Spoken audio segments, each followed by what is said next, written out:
Assalamualaikum warahmatullahi wabarakatuh. Perkenalkan, kami dari kelompok 4. Kami akan menampilkan hasil yang kami temukan tentang perang di Ponegoro.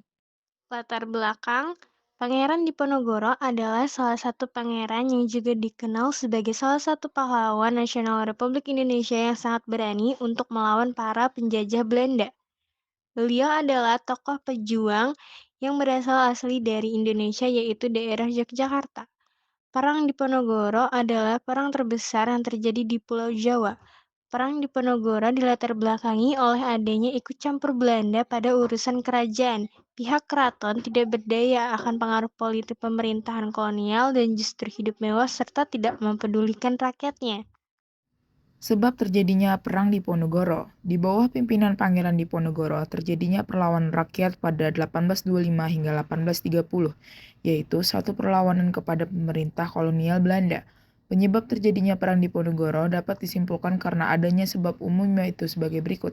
1. Timbulnya rasa kekecewaan di kalangan para ulama. 2. Wilayah Kesultanan Mataram yang semakin sempit. 3. Belanda ikut campur dalam masalah kesultanan. 4. Sebagian dari bangsawan merasa kecewa karena Belanda tidak mau mengikuti adat istiadat dari keraton. 5. Kehidupan rakyat yang semakin derita dan juga disuruh kerja paksa dan harus membayar berbagai macam pajak.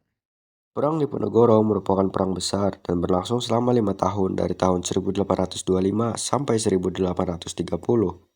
Dalam sejarahnya, sejak kedatangan Marsekal Herman Willem Daendels, pengaruh kolonial Belanda semakin kentara di Pulau Jawa, khususnya Keraton Yogyakarta.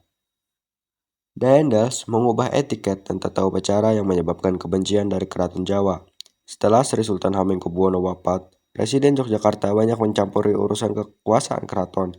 Banyak kebijakan sepihak yang dimuluskan olehnya. Saat itu, Pangeran Diponegoro yang menjabat sebagai wali raja tidak tahan dengan kehadiran Belanda di Keraton Yogyakarta, dan akhirnya ia memilih untuk kembali ke kediamannya di Tegalrejo.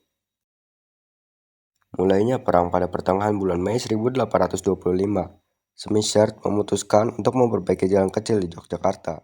Namun, pembangunan jalan yang awalnya dari Yogyakarta ke Magelang melewati Muntilan dibelokkan melewati pagar sebelah timur Tegalrejo. Dan Belanda memasang patok-patok perbaikan jalan di sepanjang makam leluhur Pangeran Diponegoro. Ulah Belanda inilah yang memancing kemarahan Pangeran Diponegoro dan rakyat setempat.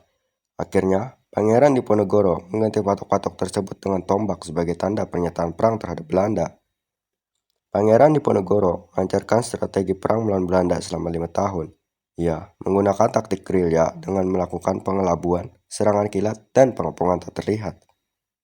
Sedangkan untuk melawan dan mengalahkan pasukan Diponegoro, Belanda yang dipimpin oleh Jenderal Hendrik de Kock menerapkan strategi benteng stelsel, yaitu dengan mendirikan benteng di setiap daerah agar komunikasi serta pergerakan pasukan bergerak lancar.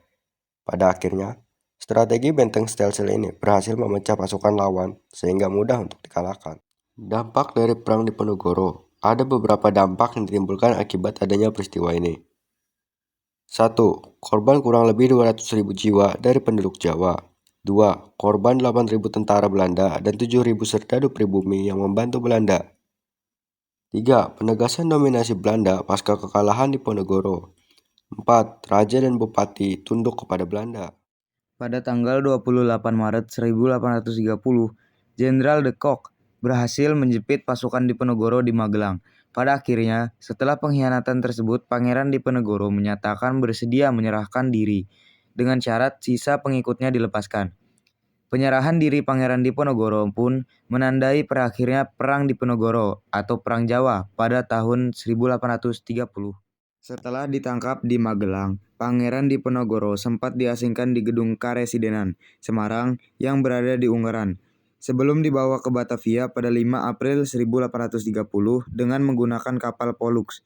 Pangeran Diponegoro tiba di Batavia pada 11 April 1830 dan ditawan di Stad Huis, gedung Museum Fathahillah.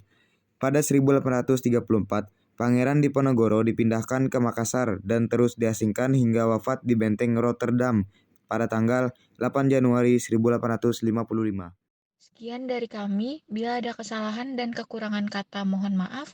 Wabillahi taufiq walhidayah. Wassalamualaikum warahmatullahi wabarakatuh.